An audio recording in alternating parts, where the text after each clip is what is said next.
가정의 달을 맞이해서 두 번째 주일 어버이 주일입니다. 우리 옆에 분 오고 인사합니다. 가정이 행복해지시기를 축복합니다.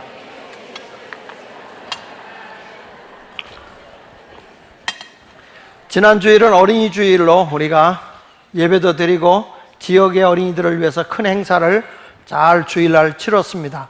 많은 어린이들과 부모님들이 오셔서 다른 5월호일보다도 더 많은 사람이 와서 아주 축하스러운 날이기도 했습니다.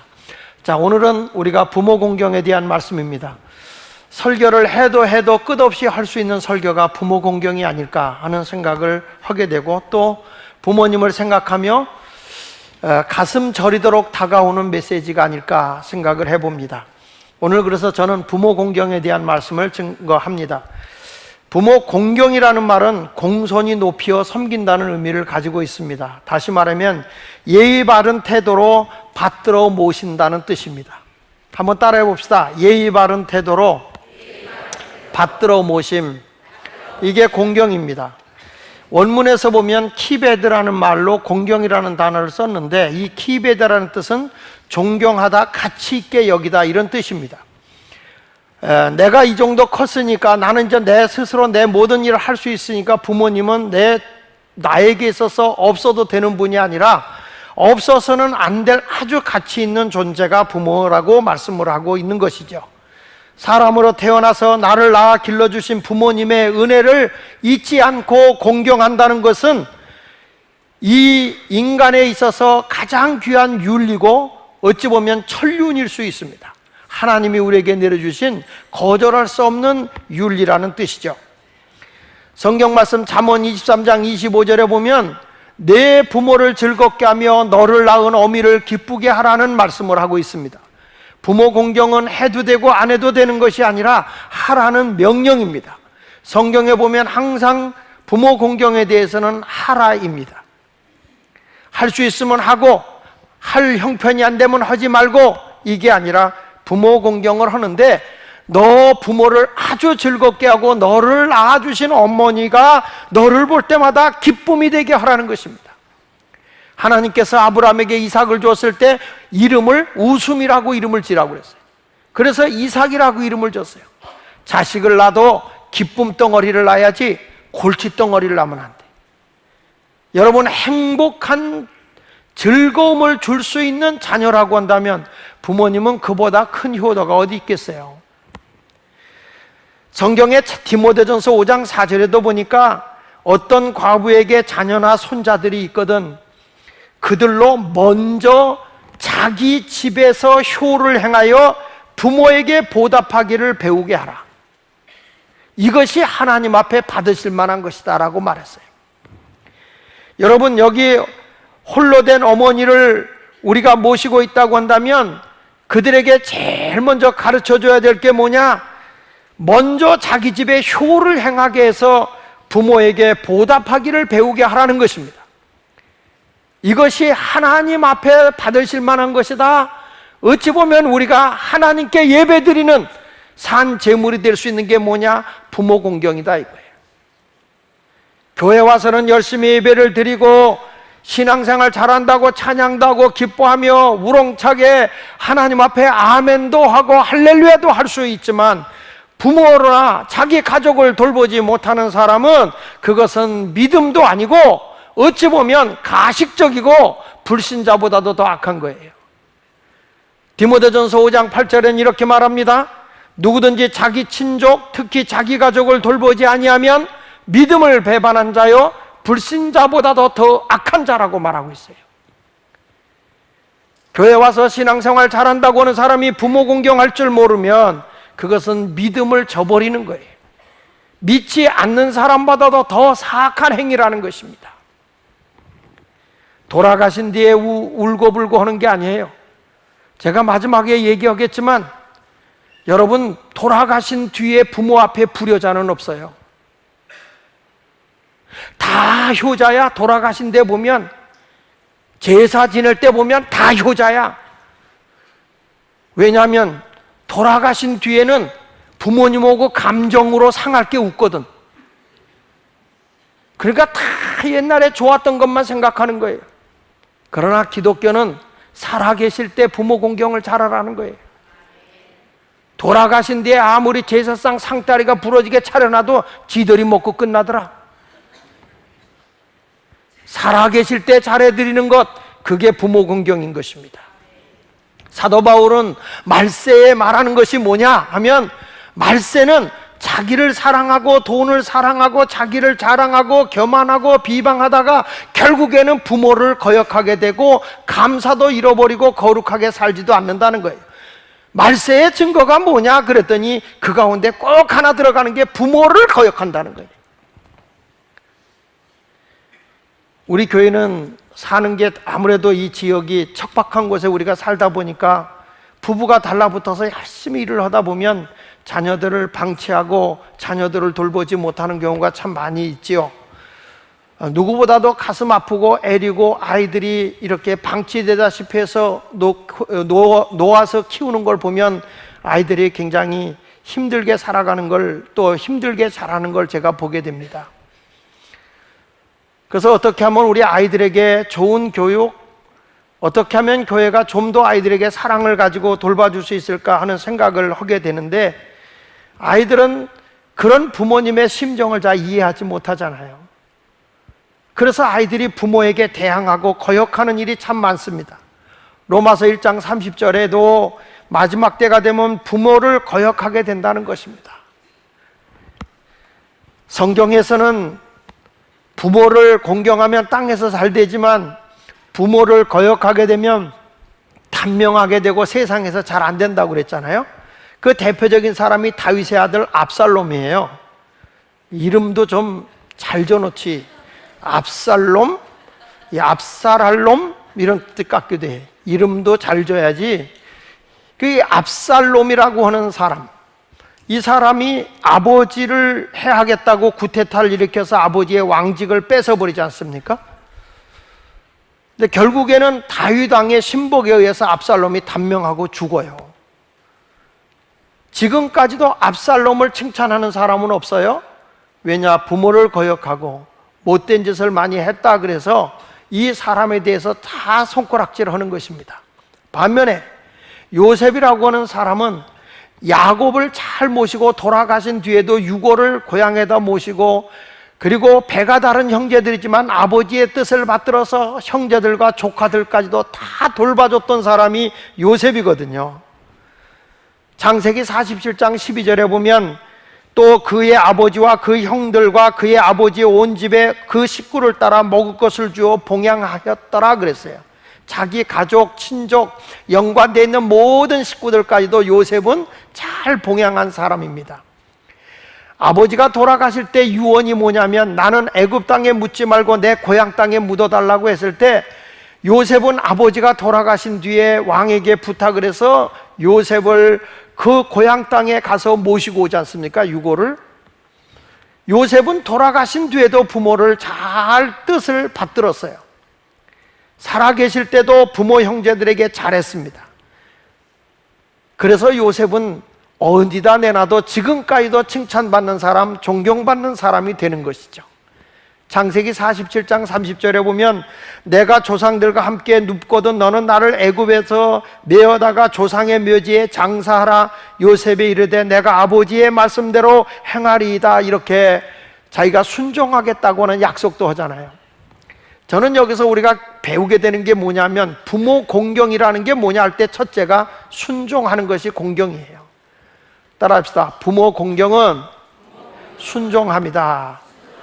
에베소 6장 1절에 보면 자녀들아 주 안에서 너희 부모를 순종하라.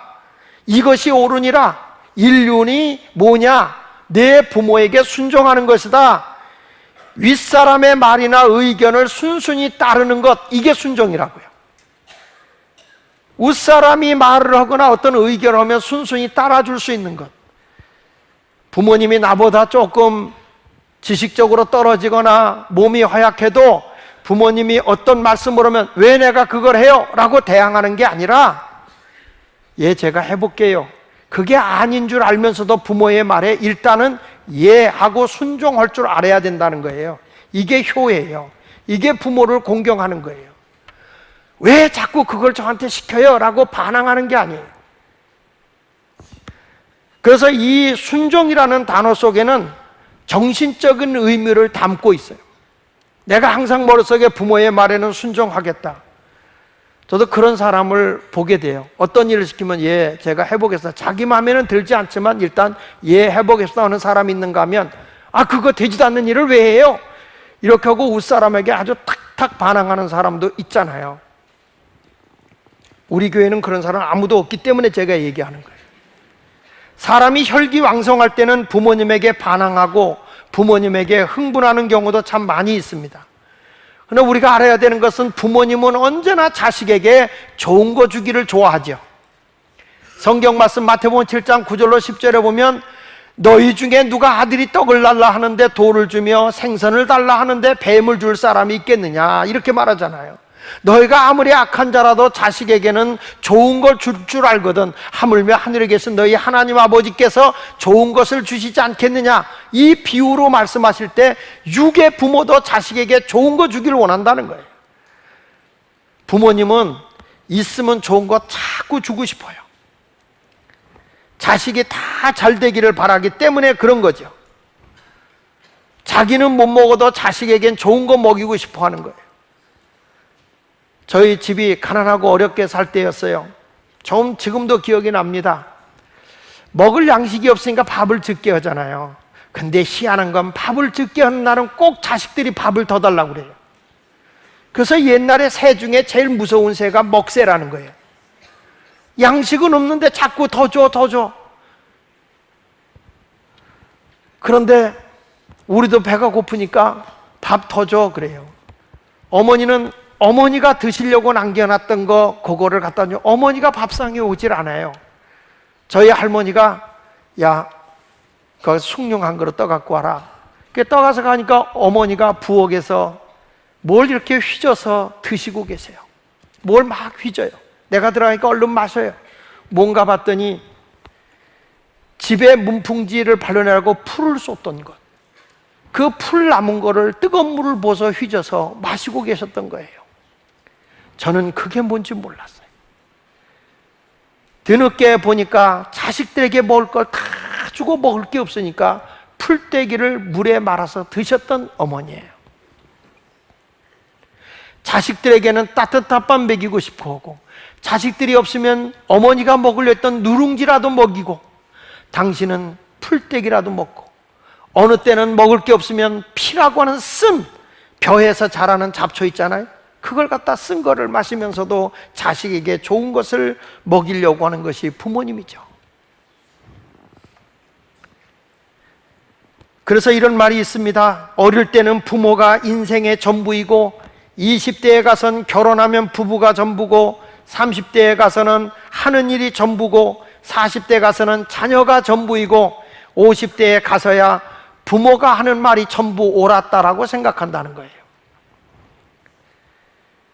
다 우리가 생각해보면 내 마음이 안 들어도 일단은 순종할 줄 아는 그런 사람이 부모를 경배하는 것이고 공경하는 거예요. 벼는 익을수록 고개를 숙이듯이 신앙이 성장하면 성장할수록 하나님의 말씀에 순종하는 자거든요. 그 하나님의 말씀에 순종하는 사람은 부모를 거역할 수 없어요.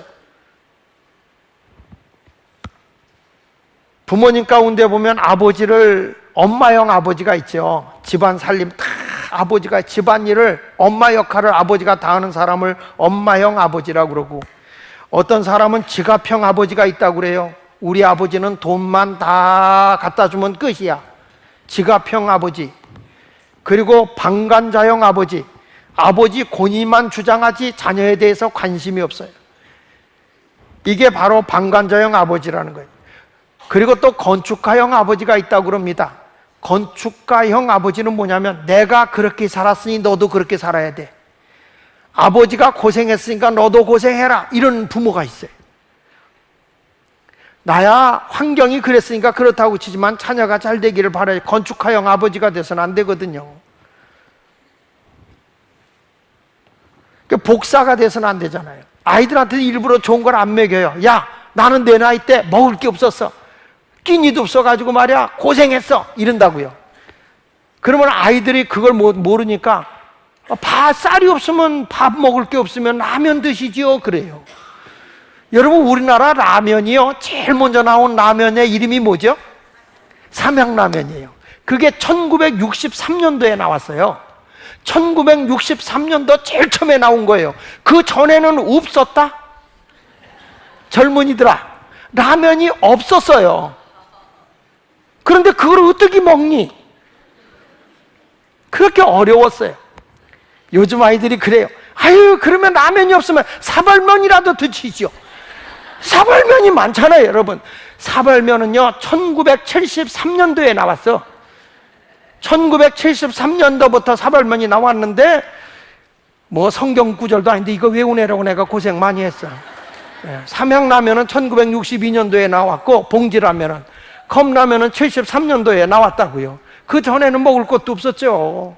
기껏해야 뭐 먹을 게 없으니까 지나가다가 너무 배고프면 고구마 사리에서 그냥 잔디밭에 쓱쓱 밀어갖고 먹고 말이죠. 그러다가 주인한테 걸려갖고 혼나고 도망가다가 그냥 체해서 넘어지기도 하고 그런 일을 했잖아요. 그러니까 부모님들이 고생했으니까 애들도 그렇게 고생시키는 아버지가 있어요. 너는 좀 더 고생해야 돼, 너는 좀 그래야 돼, 이런 얘기를 하는 부모님들인데, 그러면 아이의 마음이 분노가 치밀어 올라요. 그러면 안 된다는 거예요. 성경에 오늘 본문에는 읽지 않았지만 자녀를 노엽게 하지 말라 그랬거든요.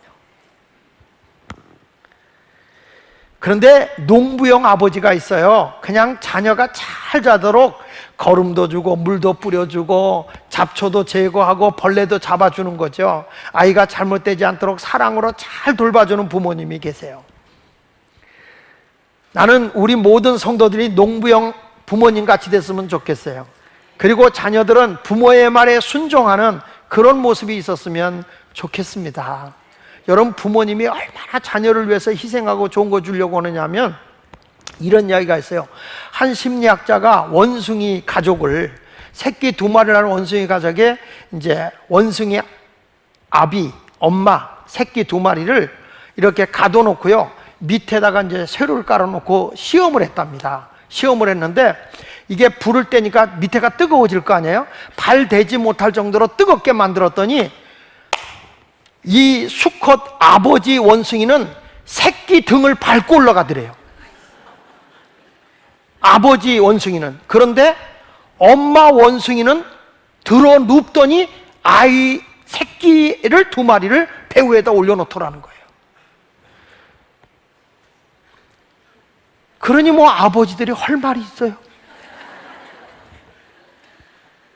엄마는 그렇게 자녀들을 위해서 다 희생하고 아버지는 못해도 엄마는 한다는 거예요. 여러분, 그렇게까지 나를 사랑하고 나를 키워주신 부모님, 어머님, 순종하는 자가 되시길 바랍니다. 많이 배우고 똑똑해도 부모의 말이 내 마음에 안 들어도 순종하는 자가 되시기를 바랍니다. 제 아내가 이런 얘기를 해요.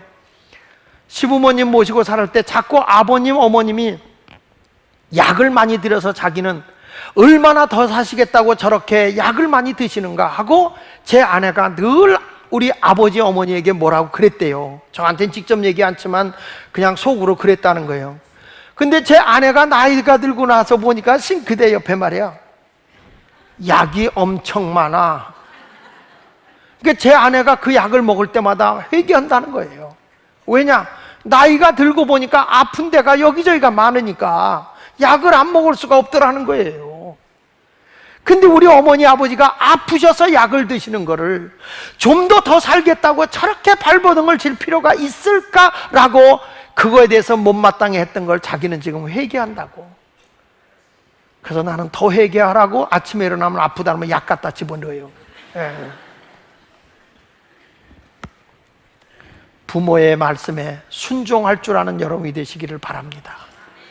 그리고 어떤 사람이 돼야 되느냐 할 때 부모를 존중히 여기는 것이 공경이에요. 성경 말씀 에베소 6장 2절에 보니까 내 아버지와 어머니를 공경하라, 이것이 약속 있는 첫 계명이다. 저는 이 공경이라는 단어 속에는 뭐가 있느냐? 실제적이고 물질적인 의미가 담겨져 있는 거예요. 세상 무엇보다도 내가 우리 부모님을 존중히 여기는 것, 그것이 공경이라 이 말이야. 그러니까 내 물질 아까워서 부모 공경 못한다? 이건 부모를 존중하는 게 아니잖아요. 부모를 존중하는 사람은 내가 쓸 게 모자라도 부모님에게 먼저 쓸 것을 드릴 수 있어야 돼요. 없어서 못하는 게 아니라 없을 때 할 수 있어야 있어도 하는 것이거든요.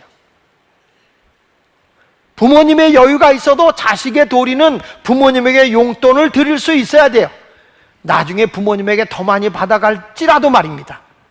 할 도리는 해야 된다는 거예요. 절대 부모를 업신여겨서는 안 돼요. 성경 말씀 잠언 23장 22절에 말합니다. 내 늙은 어미를 경히 여기지 말지니라. 힘이 있고 능력 있고 건강할 때 부려먹는 어머니, 그 어머니 말고 어머니가 늙어서 힘이 없어요. 체력도 못 받쳐줘요. 그렇다고 해서 경히 여기지 마라. 마음을 다해서 봉양하라는 것입니다. 나이가 들다 보면 부모도 건강이 약해져요. 기억력이 떨어져요. 그래서 자꾸 헛말을 또 하고 또 하고 하게 돼요. 저도 어느 틈엔가 그 생각을 해요. 어저께도 그랬어요. 이렇게 앉아서 누구와 대화를 하는데 보니까 나 혼자 얘기하고 앉았어.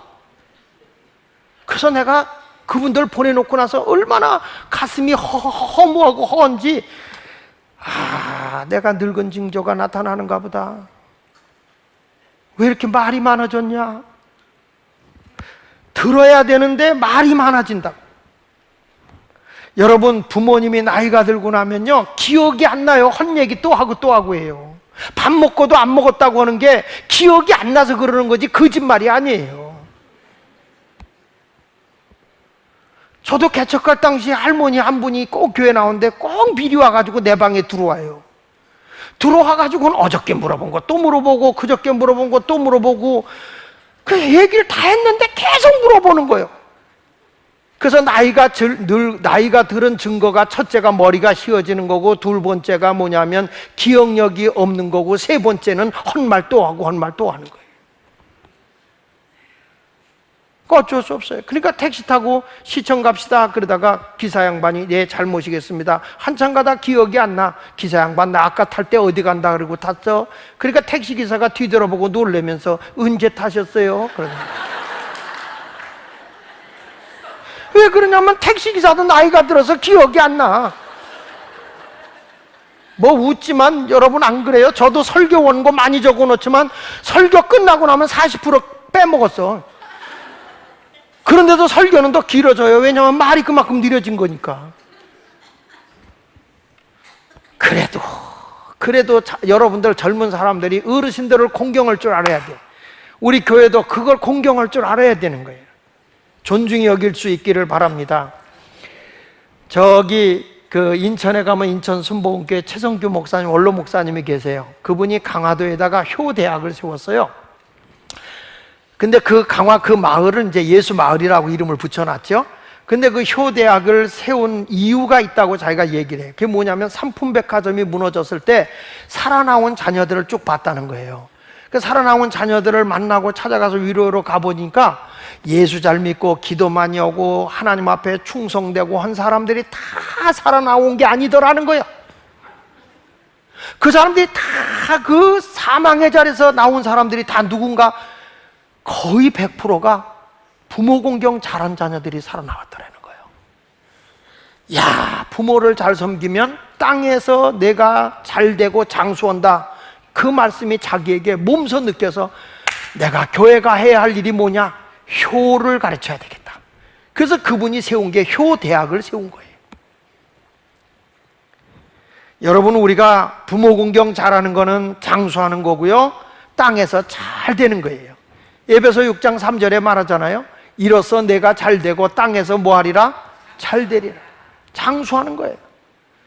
뭐 보약 먹고 뭐 산속에 들어가서 막 혼자 오래 살겠다고 해서 오래 사는 게 아니라, 보약 중에 보약은 부모 공경 잘하면 땅에서 하는 일마다 잘 되는 거고 장수하는 거예요. 부모에 대해서 노여움을 풀어버리고, 부모님이 나에게 섭섭한 거 있다 할지라도 가슴에 원한을 풀어버리고 그래도 용서해야 돼요. 부모님을 받아들여야 되는 거예요. 그래야 잘 되는 겁니다. 성경에 보면요, 잠언 30장 17절에 이렇게 말합니다. 아비를 조롱하거나 엄마에게 순종하기를 싫어하는 자의 눈은 골짜기에 까마귀에게 쪼이고 독수리 새끼에게 먹히라는 거예요. 그는 눈 뜨고 살아갈 존재 가치가 없는 거예요. 이 세상에 내가 눈 뜨고 살아가야 할 게 뭐냐? 내 아버지나 내 어머니를 조롱하고 순종할 줄 모르는 자식은 누나를 빼야 돼, 그 말이야. 여러분, 기독교 복음은요 진짜 무서워요. 살아있을 때 자라라는 거예요. 살아있을 때. 돌아가신 뒤에 자라는 게 아닌 거예요. 아까도 다시 말했지만 디모데전서 5장 8절을 다시 보면 누구든지 자기 친족, 자기 가족을 돌보지 않으면 믿음을 배반한 자고 불신자보다 더 악한 거예요. 나는 오늘 이 자리에 오신 여러분들이 부모 공경을 잘할 수 있기를 축원합니다. 존중히 여기십시오. 부모님을 천덕꾸러기로 여기지 말고 존중히 여겨야 돼요. 효도는 어려워요. 그래서 고녀가에 이런 글이 있어요. 한번 같이 읽어볼까요? 자, 시작. 소가 아파 누우면 소 침쟁이를 찾아가나 늙은 부모 병들어도 예사로이 생각하네. 자, 여러분, 우리 집에서 키우는 소는 아프면 침쟁이 찾아가서 치료한다는 거예요. 부모님이 아프면 뭐라고 그랬어요? 원래 늙으면 아파 예사로이 생각한다. 여러분, 이건 남의 얘기가 아니라 제 얘기예요. 우리 아버님이 눈이 잘 침침하고 잘 안 보인다고 그래서 원래 나이 들면 잘 안 보여요 그랬어요. 근데 너무 안 보이신다고 그래가지고 제가 병원에 모시고 갔어요. 갔더니 뭐라고 얘기냐면 녹내장으로 눈 하나를 실명했다는 거예요. 의사가 뭐라고 얘기했냐면은 조금만 일찍 모시고 오시죠. 그래서 그때부터 제가 회개하는 마음으로 지역에 백내장을 앓고 계신 분들이 있으면 꼭 병원에 보내서 제가 수술을 개인적으로 시켜드려요. 우리 아버님한테 내가 너무 잘못한 게 많아서.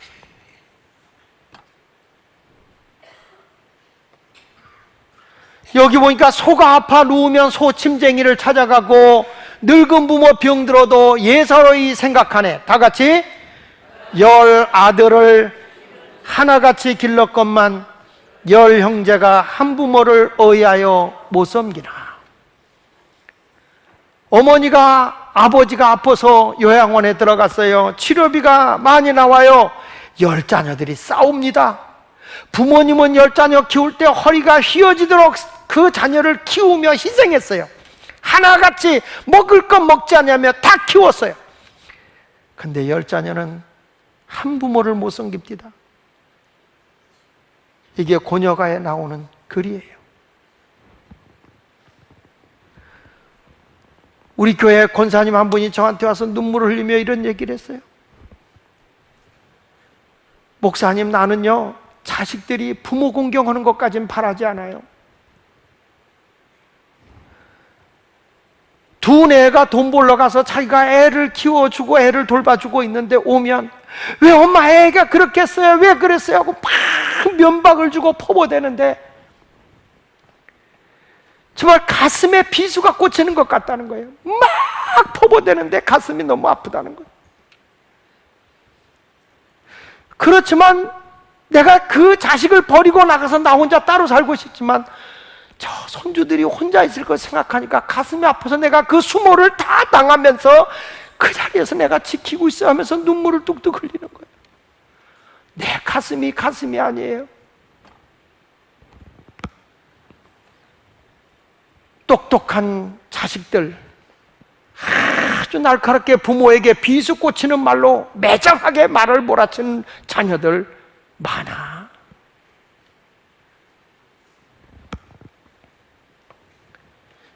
그렇게 하면 안 돼요. 나 그래서 며느리 입장에서 보면 또 그것도 이해가 돼요. 아이를 또 관심 갖고 이렇게 키워주면 좋은데 조금 방심해서 그런다. 며느리 입장에서는 이해가 돼요. 그러나 시어머니 입장에서 보면 또 그 이해가 안 돼요. 그래서 목사인 내가 설교하기가 힘드네요.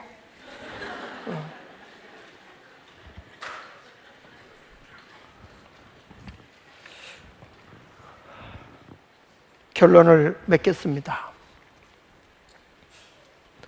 제가 우리 집에 손주들과 함께 지내 있어 보니까 아이들은 열정이 굉장히 많아서 하루 종일 놀고 뛰노고 하자고 그래요. 한 번 이렇게 무등 태워줬더니 자는 시간까지 태워달래요. 한 번 말 태워주면 끊임없이 해달래요. 나 할아버지 허리 아파서 못하겠어, 힘들어, 그러면은 해줘!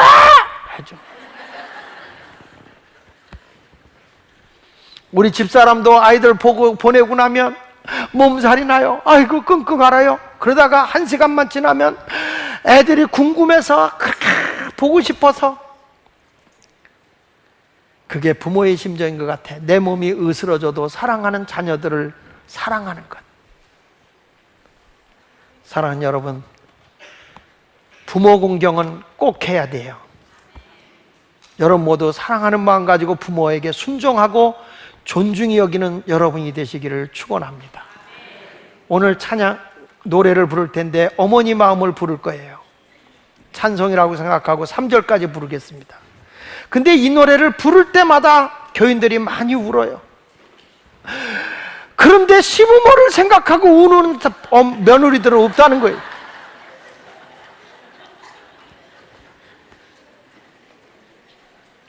부모님이에요. 사랑하는 마음 가지고 부모님을 잘 공경할 수 있기를 축원합니다.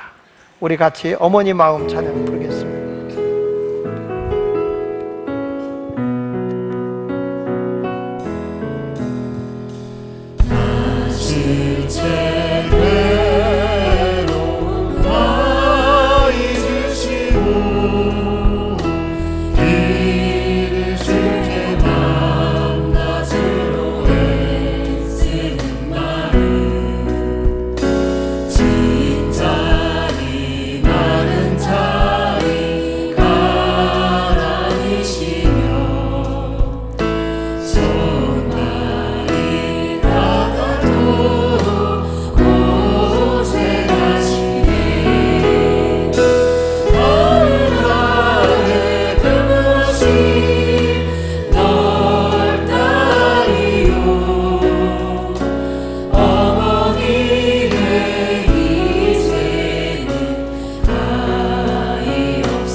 눈을 감으십시오.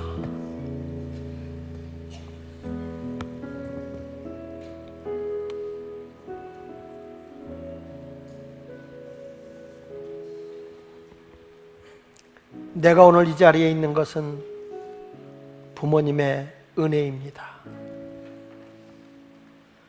혹시 부모님에 의해서 내가 상처를 받고 어려움이 있다 할지라도 내가 이 세상에 출생한 것은 부모님의 은혜입니다. 내가 고생스럽고 힘들었어도 그렇게 될 수밖에 없었던 부모님의 가슴 아픈 사연을 헤아릴 수 있기를 바랍니다. 더 좋은 것 주기를 원하지만 내가 내 곁을 떠나는 것이 더 귀한 것이기 때문에 예수님이 보혜사 성령을 보내주시고 떠났듯이 부모님은 언제나 여러분이 잘 되기를 바라고 있습니다.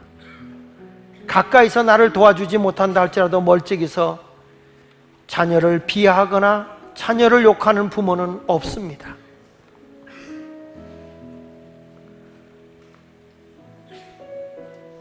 오늘도 부모님의 은혜를 생각하며 이제 부모를 공경하겠습니다. 부모님에게 순종하고 존중히 여기겠습니다라는 결단이 있기를 바랍니다. 우리 다 같이 이 시간 한음성으로 기도하겠습니다. 사랑의 하나님 아버지, 은혜와 사랑을 감사합니다.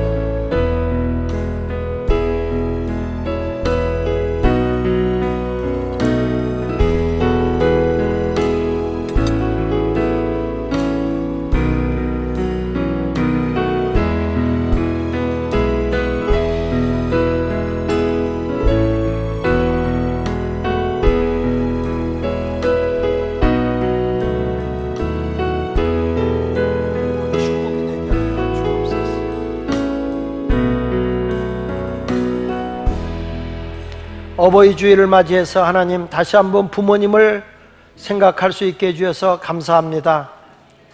어려서부터 우리가 청년이 되고 중년이 되어도 늘 부모님의 은혜를 망각하지 않게 하시고 힘들고 어렵게 살지만 자녀를 돌보지 못하고 때로는 삶의 자리에 현장에 나가서 고통을 당하고 있는 부모님이기에 자녀의 가슴을 애리게 하면서까지도 자녀를 돌보지 못한 가슴, 이미 너덜너덜대도록 헤어졌던 부모의 마음을 조금이라도 헤아릴 줄 알게 하여 주시고, 우리 성도님들 삶의 척박한 자리에서 남들처럼 자녀를 복되게 아름답게 호화롭게 키우지 못했어도 하나님의 사랑으로 저들을 싸매어 주시고 위로하여 주시고 세상을 이기고 정복하며 살 수 있는 선한 자녀들이 되게 하여 주시며 부모를 공경할 줄 아는 하나님의 거룩한 백성이 되어져 땅에서 잘되고 장수의 복을 받게 하여 주옵소서. 예수님의 이름으로 기도합니다. 아멘.